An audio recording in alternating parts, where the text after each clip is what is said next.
What is up, my friends? It is Sunday night, and I hope that you've had a beautiful weekend up until this point. I say up until this point as if I'm going to be the bearer of bad news. I'm not really, but I am going to start trying to be somewhat realistic on the players that we have been linked with. So I'm going to start off tonight's video by going over to Italy and ruling out 3 players that I don't think will be in Liverpool's budgetary restraints for this upcoming window, as much as it will annoy me to say it. And then we'll finish up with some positivity around Thuram and his proposed move to Liverpool Football Club. Sound good? Stick with me. I know it's going to be a tough start, but we'll get to the good stuff at the end. You know the drill, though. I want you guys to let me know your thoughts in the comment section. If you haven't hit the subscribe button, please do. And don't forget, we will be back here on YouTube for all of our match watch-alongs this season. All of our live match content will be back here on YouTube. We're looking forward to enjoying another season with you guys. But look, let's get straight into it. So, I think the first one we can rule out, unfortunately, and I say this with a heavy heart, is Nicolo Barella. Because it looks like the price of 50 million that had been doing the rounds this week is way, way, way off the money that Inter will actually want. Fabrizio Romano said 50 million is absolutely not enough to get Barella. Liverpool have been appreciating Barella. There we go again. Monitoring FC, looking at FC. Gets frustrating, doesn't it? But again, this is where we're at with the owners. We are now focusing on Thuram and Koné as priorities, said Fabrizio Romano. Now, I've seen other reports today coming out of Italy that say that Inter want about 70 or 80 million for Barella. So whilst I absolutely believe he's worth that money, I don't see Liverpool under FSG paying it. So I think this is the first player today that we can perhaps start to rule out of Liverpool potentially going and signing over the summer. The next one is one that we've seen a huge jump in price over the past 24 hours from the rumoured 25 or 30 million pound that Juventus were prepared to allow Federico Chiesa to go for. That's now being changed, and according to Calcio Mercato and a couple of other sources, Federico Chiesa can leave Juventus for 60 million euro, which is about 52 million pound. So again, as much as I would have said, and I have said in previous videos, I love Chiesa at Liverpool at that 35 million price point. I always said it was worth the punt. I would still happily have Chiesa, but I don't think we're in that much of a need that we should be looking to spend 51 million pounds. So that 30 or 35 million, I understood that maybe it was worth a punt, but look, we don't need to be dropping 50 million if that is the price that Juventus want from in this window. I think he probably will end up going for less, but again, let's go with what the Italian journalists are saying, and at this moment in time, Liverpool's priorities lie elsewhere, so if it is 51 million for Chiesa, then I think he's going to have to go in the not going to happen pile as well. And the last one is a little bit of a strange one, and one that I definitely didn't think I was going to be coming on here to potentially rule out.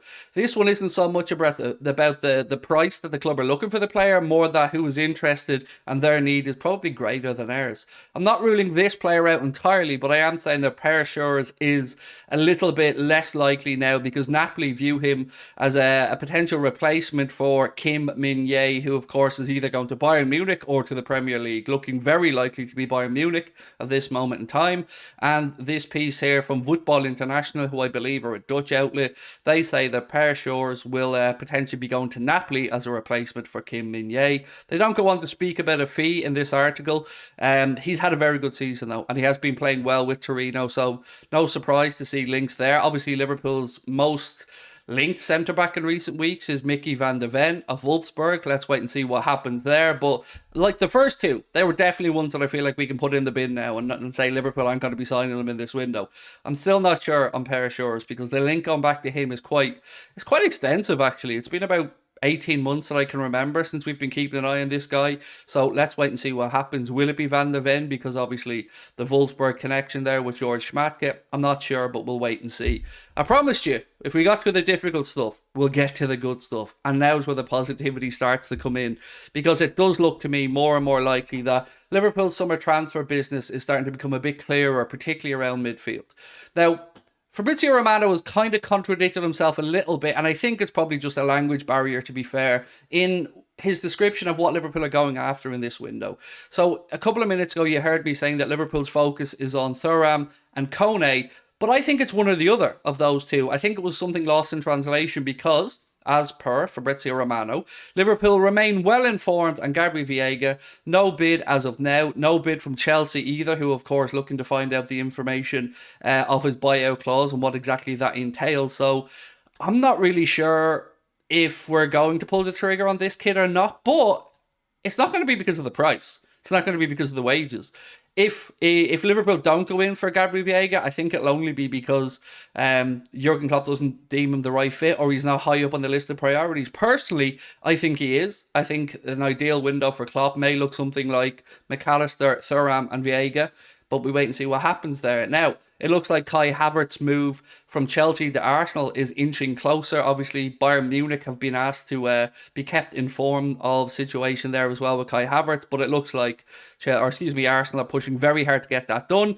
So that will rule Arsenal out of the race probably for Gabriel Veiga. If it's between us and Chelsea, well, you'd like to think Liverpool have the advantage, wouldn't you? Because, well, we're in a much more stable position in Chelsea, and at least we can offer them some European football next season, albeit not the Champions League. We know that Gabriel Veiga has a €40 million release clause in his contract, and let's wait and see if anybody triggers it. He is going to be part of the Spanish team for the under-21 Euro, so yeah, I'm nervous about this one because I really like the look of this kid.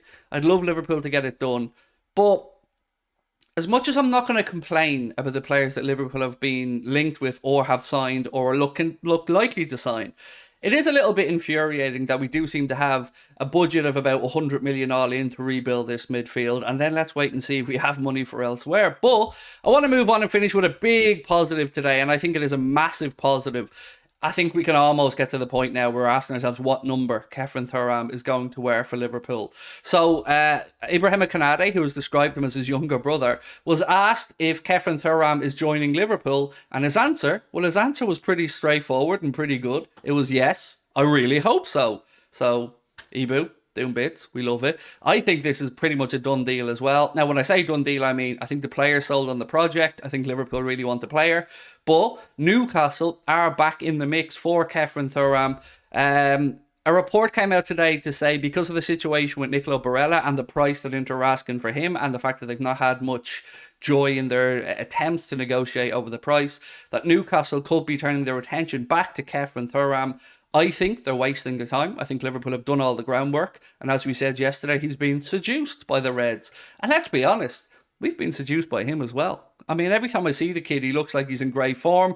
He looks like he's loving life. He looks full of confidence. Few clips you see on social media of him playing, few clips on YouTube. It all looks good to me. He looks like a player that will explode when he joins Liverpool. Yes, he needs to add a few more things to his game. I was reading an article that was, I think it was in the Echo or the Athletic, where they were speaking to somebody who's an expert in French football, and they were saying he needs to add some goals and assists to his game. But other than that, he has a lot of great attributes. He's very physical. When he gets running with his feet, he's quite good dribbling through players as well. Lots of positive attributes, decent aerially.